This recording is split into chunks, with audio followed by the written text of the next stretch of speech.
Ааларыңыз насылды? Калайсыздар, құрметтілерім? Жалпы болжамға жау дұшпанды қарайық. Олар бұндай сәтті қалт жібермейді. Қандай айла, қандай жұмысқа тірліктер жасайды, көрейік, және одан қалай қорғанамыз.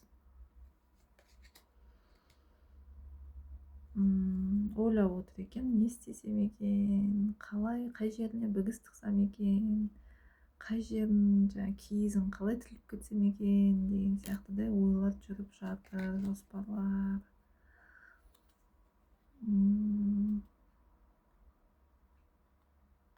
Маған мынау ұнамай жатыр. Неге?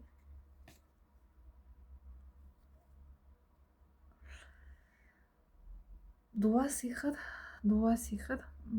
Адам өзінің ішкі дүниесінде қорқыныш үрейі әлі шешіліп жіберілмей, өкпе назының бәрі кешірілмегенде дуа сиқыр келе береді. Сізде мына жерде қарап отырсам, ішіңізде бір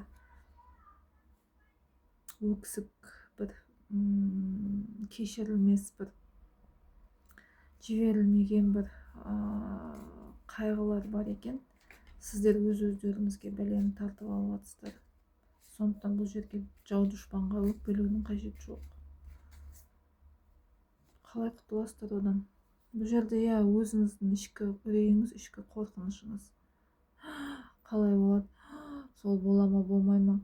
Мені үйтіп кетеді, мені сөйтіп кетеді. Бәлені өзіңіз шақыра береді екенсіз. Құдайға сенбейді екенсіз. Сенім жоқ сізде өз-өзіңізге. Бұл жерде тірлігіңіздің бәрі бұғатталады. Ондай болса, не істеу керек ол үшін? Бұл жерде сабыр, анау-мынау деп айтпай қояйын. Бұл жерде ұлы күштерге сеніміңіз мол болу керек. Бұл жерде сіз әке-шешеңізді де сыйламайды екенсіз. Бұл жерде сіз ата-баба аруақтарын да құрметтемейді екенсіз. Оларды тікте деп мен қазір айтпай қояйын. Оғанға дейін сіздің шаруаңызда жоқ екен. Әрине бәле басыңызға келеді. Қара басады.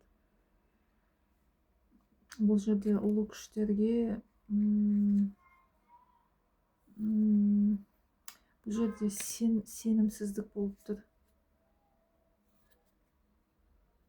Бұл жерде тез арада өз-өзіңізге келуіңіз керек. Әйтпесе жабулы қазан жабулы болады.